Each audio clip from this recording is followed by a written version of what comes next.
Lapangan Merdeka dulu. Lapangan Merdeka pada masa Raja Bone ke-32 Andi Mapanyuki atau Lama Panyuki dalam khutbah Jumat namanya disebut sebagai Sultan Ibrahim pada tahun 1931 Masehi adalah merupakan lapak atau alun-alun kota atau lapangan pada waktu itu pembesar Komponi Belanda di Celebes Selatan bernama Tuan LJJ Caron serta Raja Belanda di Nederland pada waktu itu bernama ACA de Graaf menggunakan tempat tersebut sebagai tempat melaksanakan pesta kerajaan Hindia Belanda seperti perayaan untuk memperingati kelahiran Putri Beatrix atau acara pesta kerajaan Hindia Belanda dan pesta penyambutan pemerintahan baru kerajaan Hindia Belanda pada saat itu. Taman Bunga Dulu. Taman Bunga Dulu pada tahun 1931 di bawah pemerintahan Raja Bone ke-32 Lama Panyuki. Taman bunga merupakan hutan kecil yang banyak ditumbuhi tanaman bambu, jati, dan cendana atau cenrana, dan tanaman buah tropis seperti ketapi atau setung, jamblang atau copeng, dan ceremai atau jaramelee. Ada tempat berteduh atau tempat istirahat ketika ada acara pesta kerajaan Hindia Belanda yang dilaksanakan di Lapangan Merdeka. Bahkan pada saat sebelum pelantikan Raja Bone ke-32 Lama Panyuki, mereka berkumpul di tempat tersebut sebelum dipayungi untuk berangkat pada tempat pelantikan kerajaan Bone di Tanah Bangkalae. Lapangan Merdeka kini.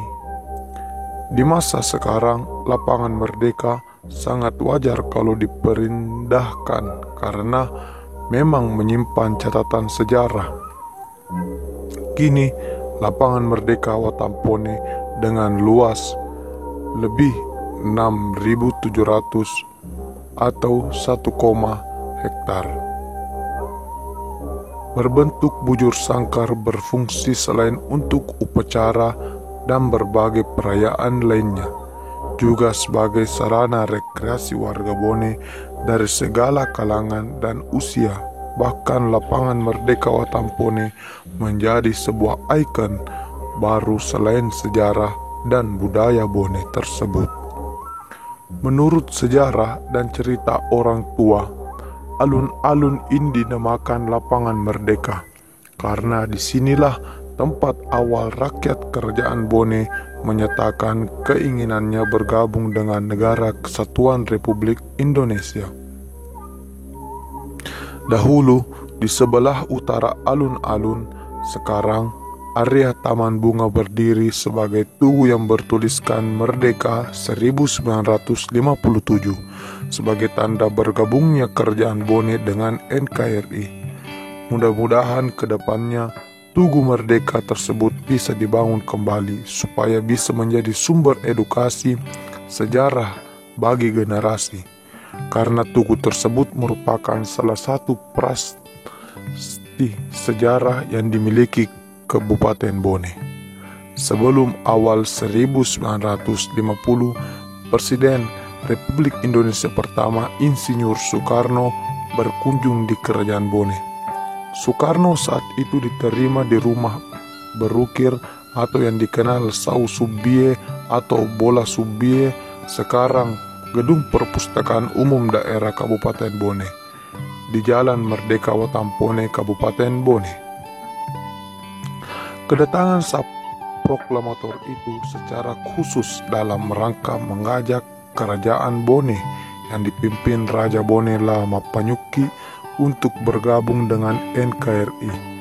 Lama Panyuki Raja Bone ke-32 lahir pada tahun 1885 dan meninggal pada tanggal 18 April tahun 1967. Ajakan Soekarno kepada Kerajaan Bone untuk bergabung dengan NKRI tidak langsung disanggupi oleh Raja Bone Lama Panyuki, karena sang raja harus menjunjung kehendak rakyatnya. Ajakan Soekarno itu pun tersebar luas pada rakyat Kerajaan Bone saat itu. Akhir 7 tahun kemudian, pada tahun 1957, sekitar 3.000 orang sebagai representasi rakyat Kerajaan Bone pada saat itu berkumpul di alun-alun yang sekarang adalah Lapangan Merdeka, Watampone. Tujuan rakyat Bone berkumpul di alun-alun kerajaan untuk menggelar demonstrasi menyampaikan keinginan agar Kerajaan Bone bergabung dalam NKRI.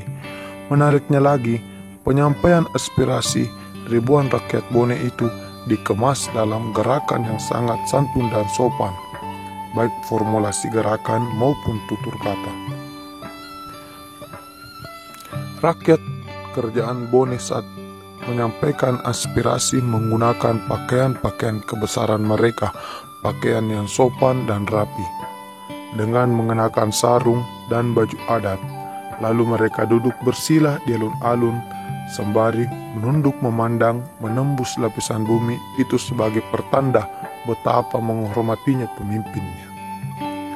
Dalam kondisi yang mendalam dan penuh penghormatan kepada raja mereka, rakyat menyampaikan aspirasinya tentang keinginan rakyat bergabung dengan NKRI. O puangku, narapi ni kapa watunna, Osi Ama Soekarno Presidenna Indonesia, yang artinya, oh rajaku yang kami hormati, kemungkinan memang sudah saatnya kita bersatu bersama Soekarno, Presiden Indonesia. Demikian ini penyampaian rakyat Bone kepada rajanya.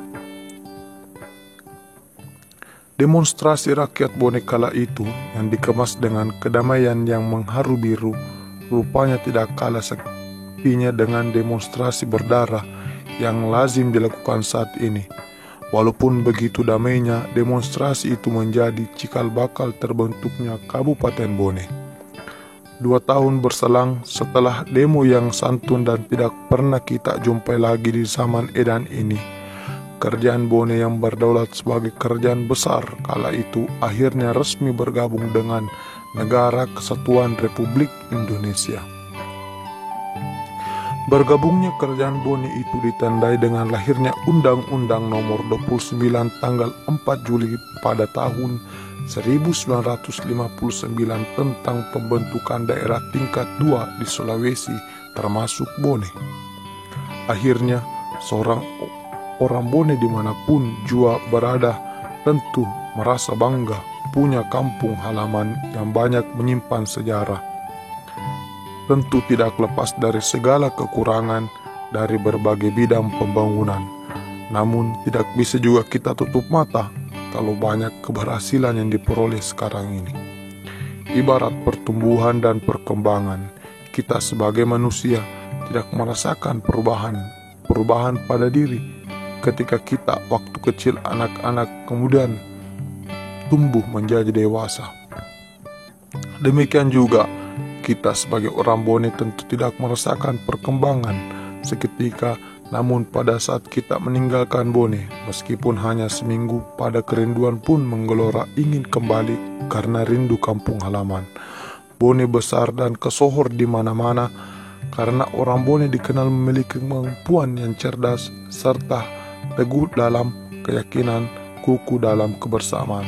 Sumanga tialara. Wassalamualaikum warahmatullahi taala wabarakatuh.